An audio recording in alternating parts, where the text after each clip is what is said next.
I'm Dr. John, and this is your Maintenance Minute. Hey, look, I haven't done this in a while, but someone alerted me that I haven't been reminding folks to subscribe to this channel. And I think if I'm right, the subscribe button is down here somewhere. So just a friendly reminder, if you like what you see, subscribe, and let's make this movement become a worldwide phenomena. Look, we're on the store and process of vendor managed inventory and consignment. This is one that you're very familiar with, but I want to just talk about a few things that maybe you haven't considered or maybe you have thought about, but you haven't taken action on. Again, this is a formal process. This is one of the 32 processes and practices of the storm. So this should be a process that's written out with a workflow and a RACI chart and activity details, those kinds of things. In vendor managed inventory, you own it. And the vendor comes out in and helps you manage that. They may count and face and clean and make sure that, first in, first out, make sure everything's aligned. They'll write you a sort of a list of the kinds of things you need to order to fulfill that stock based on what you guys agreed or what you thought you might need to stock. This serves several purposes. One is it augments the storeroom staff. So let's say you only have one person in the storeroom. This vendor managed inventory program, someone from the vendor is going to come and help you manage that section of inventory. You get a lot of things out of that. First of all, you get the labor, right? You also get the reduced amount of purchase orders that you have to create in order to fulfill the stock or to replenish the stock. So you got the vendor working directly for you.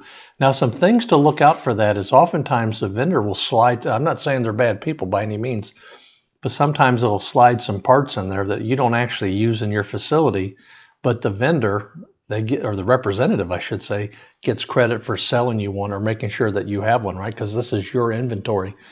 If you don't believe that could possibly happen, go out right now, if you maybe pause this video, go out to wherever your nuts and bolts bin is over in your bench stock or open stock. Take a look at the bolts along the bottom, the really big bolts, and ask yourself, where in the world do those go in this factory? And how many have I used in the last year or two? You may find that none of those move and they're really just there to kind of hold down the rack that all these nuts and bolts are in. So be careful in vendor managed inventory. In fact, the items that are under the auspices of vendor managed inventory should be kind of, moved past the store stock committee and make sure they approve these kinds of things to be under vendor managed inventory. Now, opposite of that, essentially, is consignment. This is where the vendor actually owns it.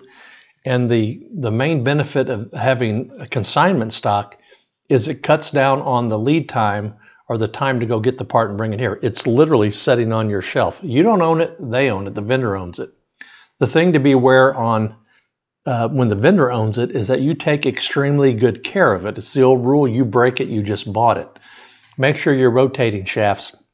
Make sure you're limiting the ultraviolet light damage. Make sure people aren't hitting the part with a fork truck or a pallet jack. And essentially make sure you're caring for it. Because when the vendor comes to look at that part sitting on your shelf because they're accounting for their inventory and they see that you've got a big motor there with the keyway all chewed up because you keep hitting it with the pallet jack, guess what? You just bought yourself a really big motor.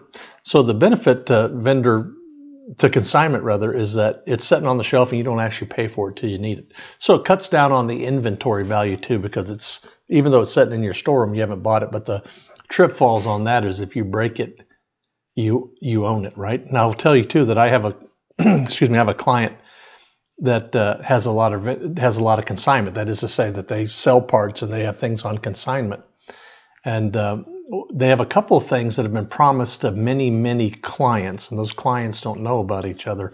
So make sure when you're setting up consignment, if it's not sitting on your shelf, that is to say that you've got it in your location, but it's owned by the vendor. But if the vendor promised to keep it for you in their location, and what they're trying to do is protect it, right? Make sure it doesn't get damaged. But make sure they don't have it promised to a bunch of other people too, because you have as a strategy, hey, we don't need to stock this part because Jimmy across town has it on his shelf. He may have that part promised to 5, 6, 7, 8, maybe even 10 other people. So watch out for that.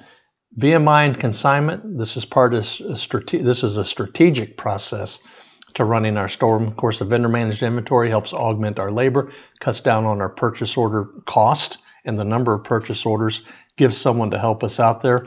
Trip fall there is sometimes a vendor will put a part in there that we don't even need, but they get credit and they get some benefit out of selling it to us even though we don't even need it. The consignment cuts down on the cost of the inventory, also cuts down on the lead time of getting the part. The trip fall there is especially if the part is stocked at the vendor, that they may have promised it to other people, so look out for that. But also if it's sitting on our shelf, we have to take care of it. You break it, you bought it. Some things to look for: vendor managed inventory and consignment, very, very much a part of our strategic purchasing process. I'm Dr. John. This has been your Maintenance Minute.